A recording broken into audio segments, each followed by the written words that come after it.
This is a fascinating town.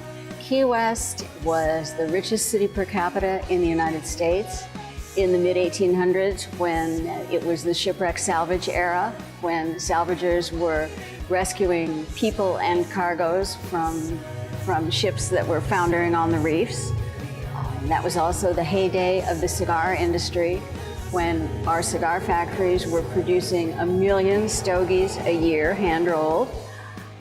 And the tourism industry has had several heydays, starting in the early 1900s. Key West's history is far more fascinating than many people realize. Throughout the 1930s, this was the home of Ernest Hemingway and the place where he wrote the works that are now regarded as his classics. And this was the place where Harry Truman established his little White House, where he could escape and hold meetings and relax away from the pressures of Washington. Just over a century ago, Henry Flagler really opened up the Florida Keys to tourism when he built the Florida Keys Oversea Railroad, which extended from the tip of mainland Florida throughout the Keys to Key West. And that railroad was completed in 1912. And until 1935, it carried passengers, also freight, but primarily passengers eager to experience the Florida Keys and the things that people still love today. But Flagler's era with that railroad was the introduction of tourism to the Florida Keys and the introduction of the Keys to tourism. Key West is probably the most exotic destination in the United States.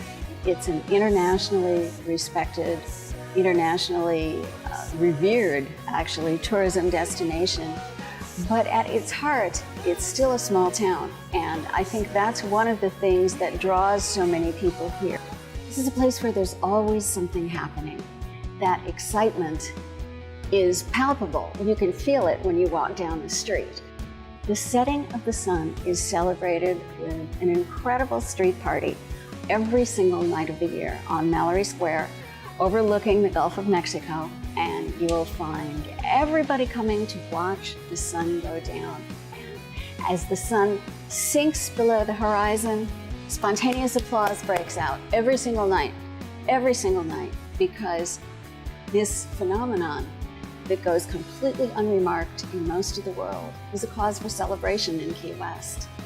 There's a tourist ritual that virtually everyone does when they get here, and that is to go have their photograph taken in front of the southernmost point in the continental United States.